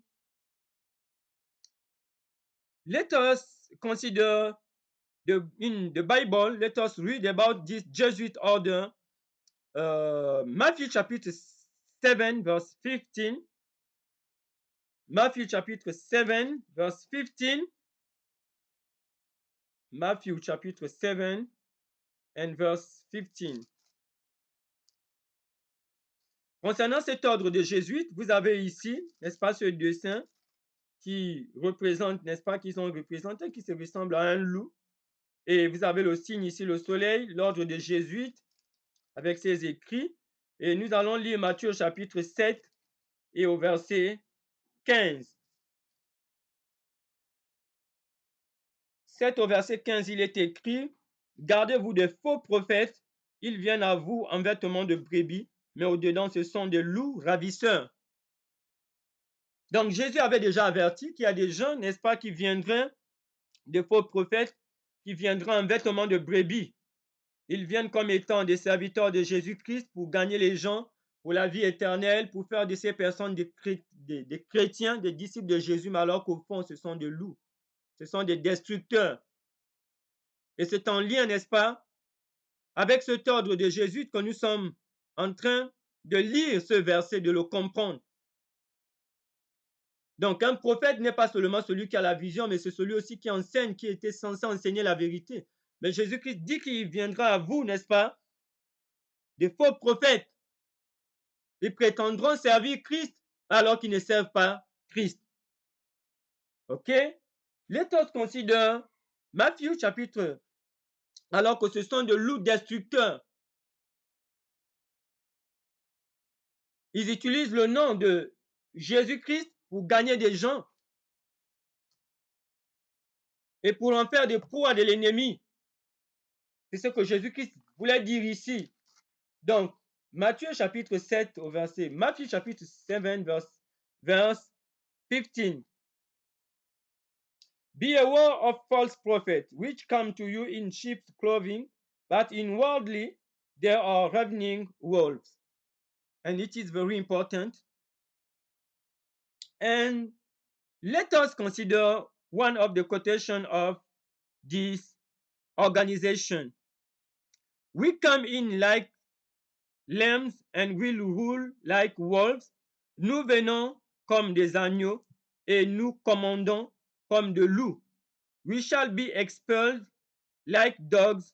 Nous sommes chassés comme des chiens et nous retournons like eagles. Nous retournons comme des aigles. Francesco Borgia, Third Jesuit Superior General. C'est Francesco Borgia qui a écrit cela. C'est le 3e degré de l'ordre de jésuite, le général, n'est-ce pas, de jésuite. Et cette organisation des jésuites, n'est-ce pas, c'est elle qui est née pour contrer la réforme qu'il y a eu autour du 16e siècle, lorsque, n'est-ce pas, il y a des réformateurs qui sont sortis, comme les Tyndale, on a dit, les Jean Hus, et ainsi de suite, et bien d'autres qui sont sortis pour ramener le peuple à la Bible seule, n'est-ce pas? On a dit qu'ils ont créé cet ordre-là pour s'opposer à ces réformateurs, et y compris, on a les albigeois du Piémont et bien d'autres. Donc, ils ont décidé de combattre, n'est-ce pas, ces réformateurs qui devaient ramener le peuple à la Bible seule. Mais sauf que leur méthode, c'est une armée, n'est-ce pas? C'est une armée. Et celui-là, c'est celui qui dit qu'il est le général supérieur des jésuites. Il dit que nous venons comme des agneaux et nous commandons, nous nous dirigeons comme des loups et nous sommes chassés comme des chiens et nous retournons comme des aigles, n'est-ce pas? Et c'est ce qu'il dit. Et cet ordre des jésuites, n'est-ce pas? Nous disons que ce sont eux qui sont au-dessus, n'est-ce pas, de la franc-maçonnerie, de la Rose-Croix, de toutes ces sociétés secrètes des Illuminati. Et n'est-ce pas, leur cité, c'est le Vatican. Et ils sont dans tous les domaines de la vie, n'est-ce pas? Ils sont dans tous les domaines.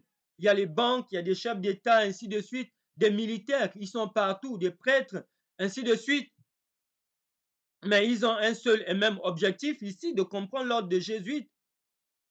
Ils sont pasteurs, ils sont partout. Et leur objectif, c'est de ramener la papauté à gouverner le monde comme au Moyen-Âge. Il faut bien comprendre cela ici. Leur objectif, c'est de ramener, ils sont dans tous les domaines de la vie, que ce soit la musique, l'éducation, partout. Les banques, mais leur objectif, c'est de ramener la papauté à gouverner le monde, à ramener une seule église mondiale, le catholicisme romain.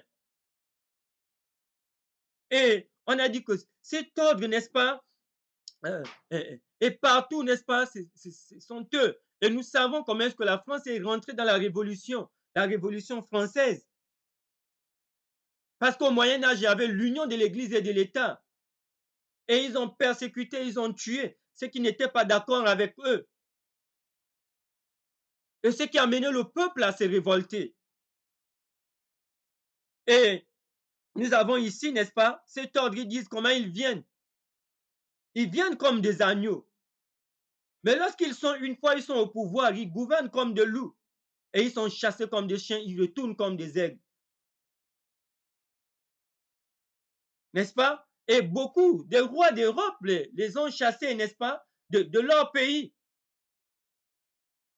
Mais aujourd'hui, nous voyons la renaissance, n'est-ce pas, de cet ordre des jésuites dans le monde entier. On a dit qu'ils sont dans tous les domaines de la vie.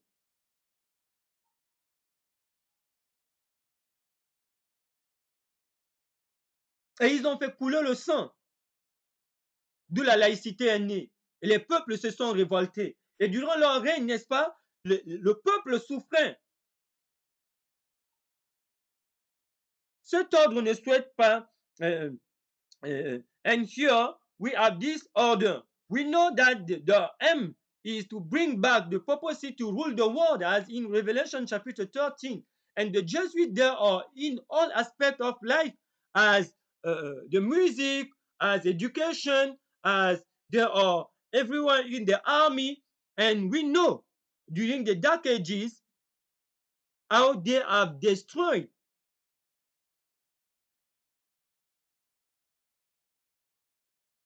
many Christians.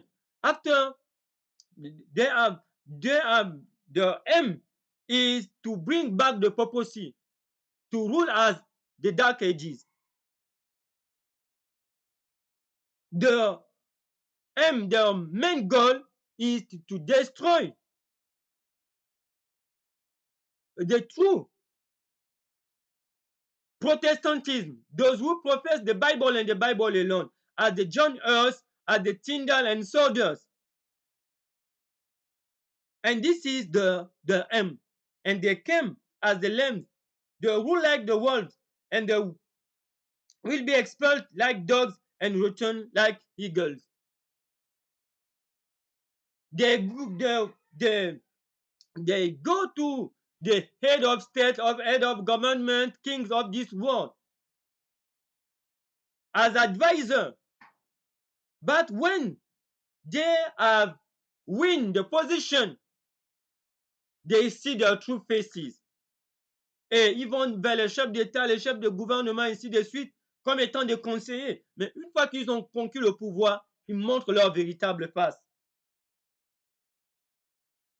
And we know the play, the main goal during the colonization until today. L'ordre des Jésuites a joué un rôle crucial dans la colonisation jusqu'à aujourd'hui. The missionaries and the settlers are coming together to conquer the continent like Africa continent, the continent of America, and so does. And we know the outcome today, the result with the Vatican, the Roman Catholic Church. They are working in this church. Okay? It is very important to understand this.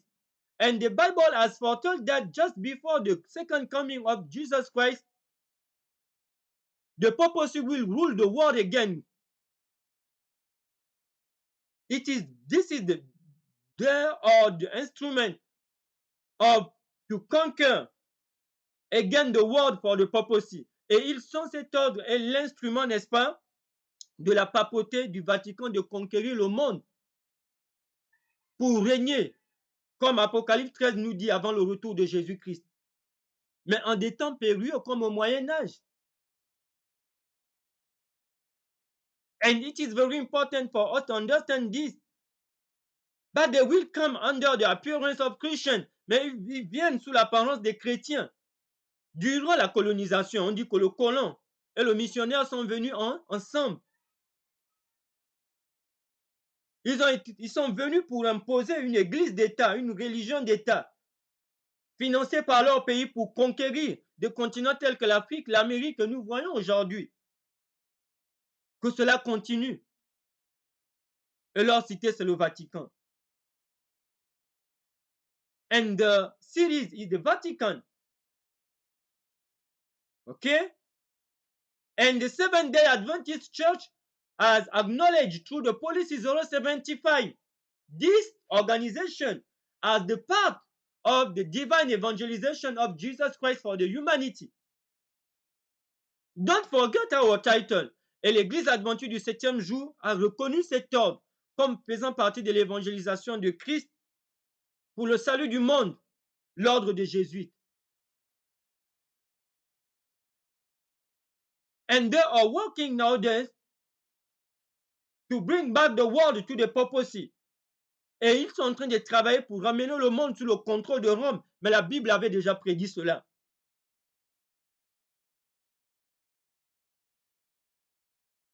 Ok? Cet ordre ne souhaite pas seulement le salut de l'humanité, mais aussi la disparition de tous ceux qui ne le suivront pas. This order don't reach only the salvation of the humanity, but the destruction of those who will not follow them. Donc, ils ne souhaitent pas le salut de l'humanité parce que leurs enseignements ne sont pas en accord avec la Bible. Nous savons que le Vatican, le catholicisme romain mélange la Bible, met la Bible au même niveau que la tradition. On a parlé de la Trinité. La Trinité n'est pas le Dieu de la Bible.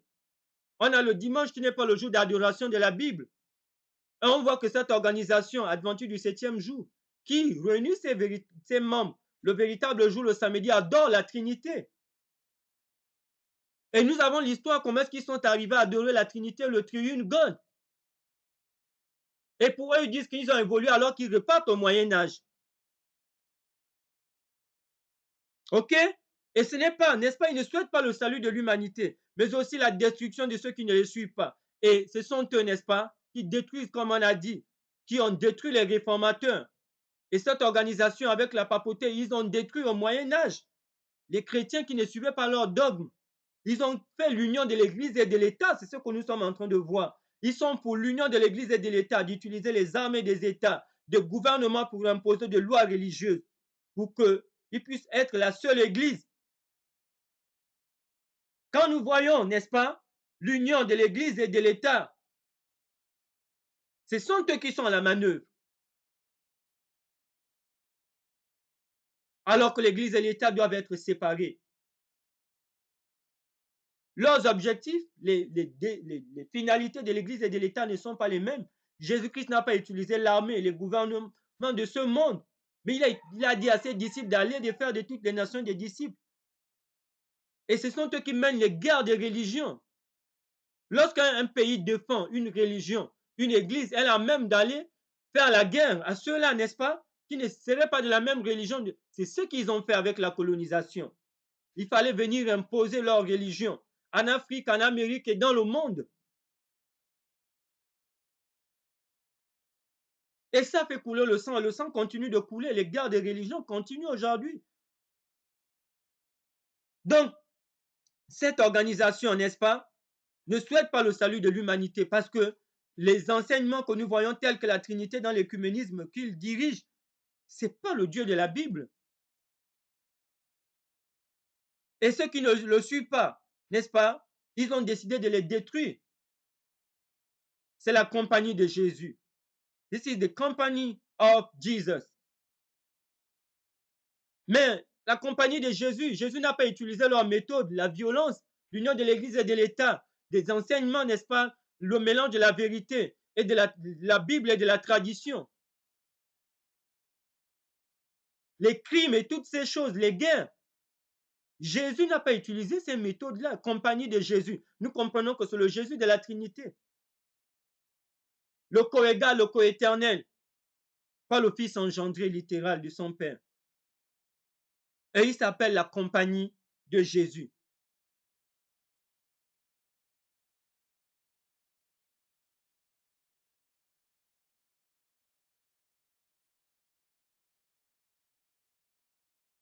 We came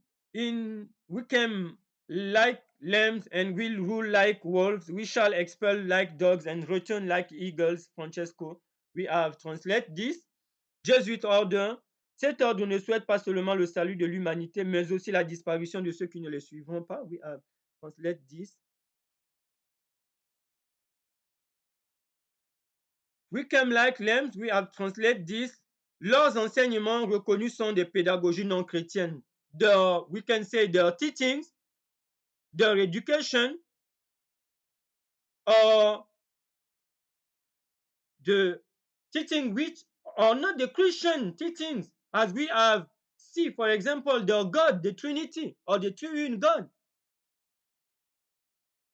The teachings like immortality of the souls, the worship of Sundays, the worship of idols, are not the biblical teaching, the Christian teaching. Okay? The Jesuit order. Donc, leurs enseignements ne sont pas, leur éducation, leurs enseignements ne sont pas des pédagogies, c'est des enseignements chrétiens tels que l'immortalité de l'âme. Pour dire que les morts ne sont pas morts, ils vivent. L'adoration du dimanche, l'adoration des idoles, la Trinité, l'union de l'Église et de l'État et tout cela. Ils mélangent la Bible avec la tradition. L'ordre de Jésus ou la société de Jésus. Il s'agit de quel Jésus? Society of Jesus, which is this Jesus, it is the Jesus of the Trinity.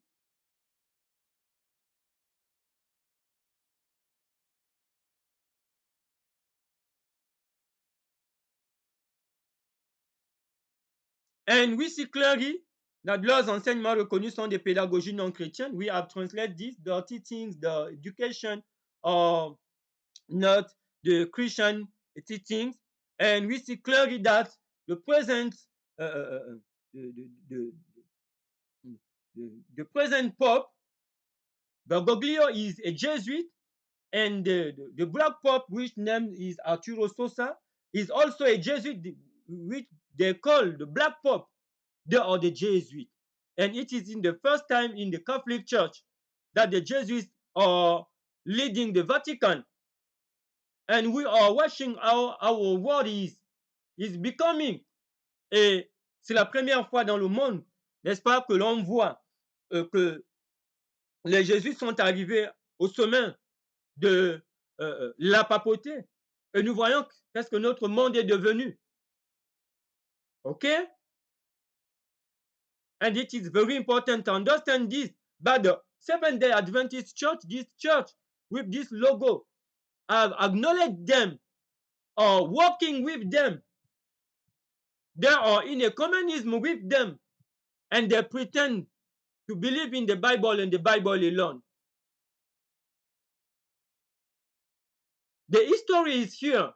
If you know to consider the history of this order. Okay? Can Jesus has used the armies We are talking about the colonization.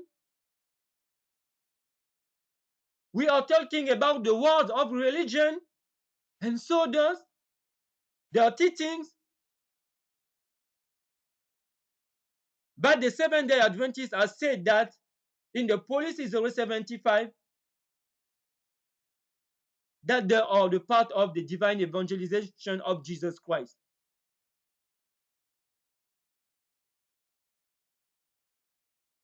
Oui, selon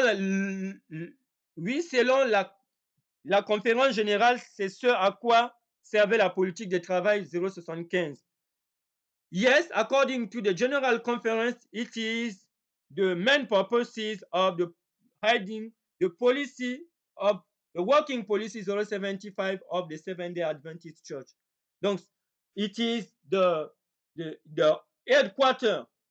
The aim is to acknowledge of the policy 075 to acknowledge this organization.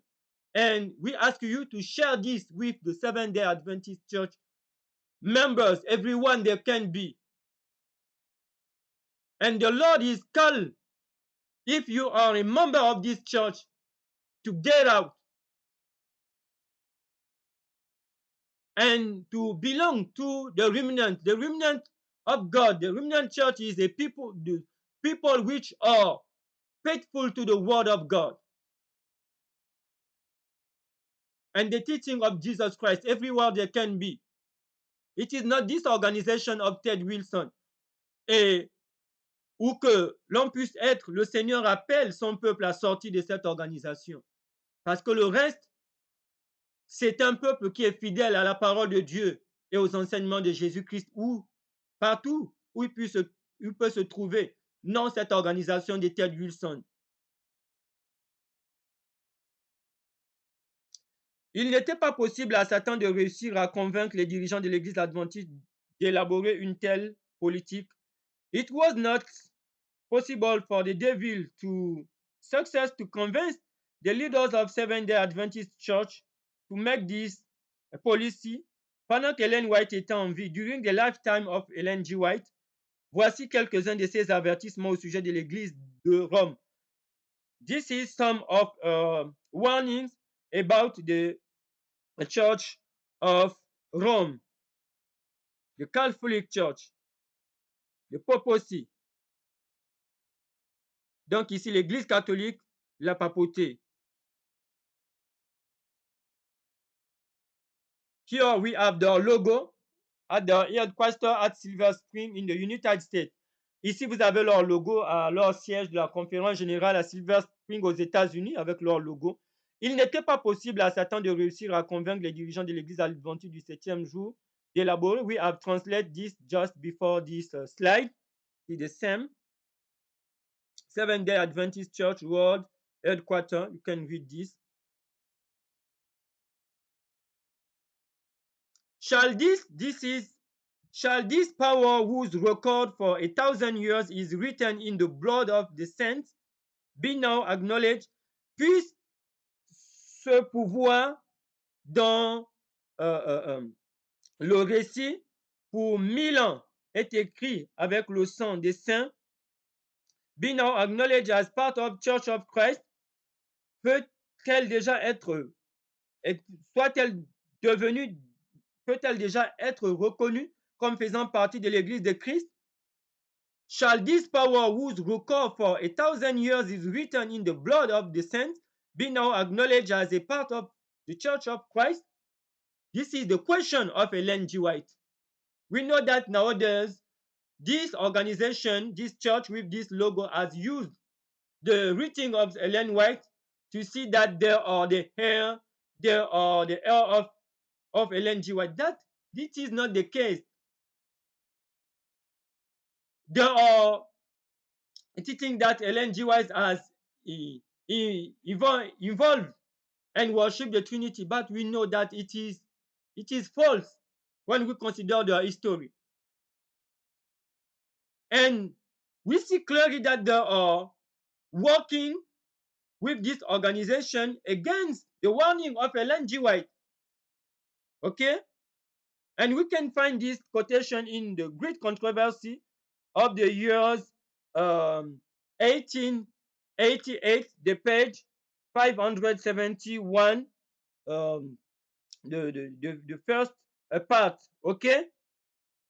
And I encourage you, if you have the opportunity, to read this book of Ellen G. White and don't understand what this organization is telling you about Ellen G. White. Read things yourself, the great controversy. And today we see clearly that this church don't believe in the writing of Ellen G. White, despite the fact they claim that they believe her writing. It is not the case in the practice. Ce pouvoir dont le récit pour 1000 ans est écrit dans le sang des saints sera-t-il maintenant Arthur Maxwell reconnu comme une partie de l'Église du Christ? Grande controverse. Ici, la grande controverse, en français, le titre de ce livre, La grande controverse, le grand conflit, de 1888 à la page 571, verset 1. Et Arthur Maxwell était un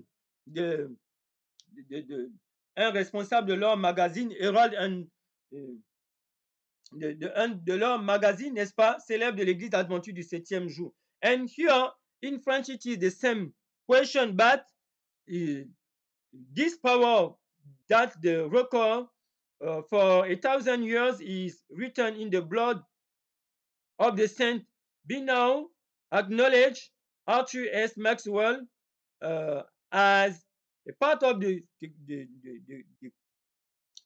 Church of Christ. And we know that Arthur X. Maxwell was one of the responsible of one of the famous magazine of Seventh-day Adventist Church. And we will see why the question is asking to him.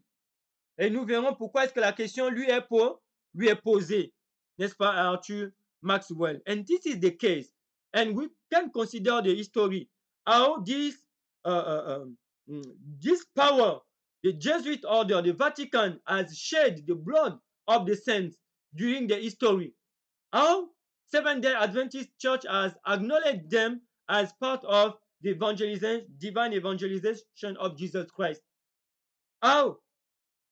But we see one of the founder of the Seventh-day Adventist Church as warning them about this organization, Ellen G. White. But today it is not the case.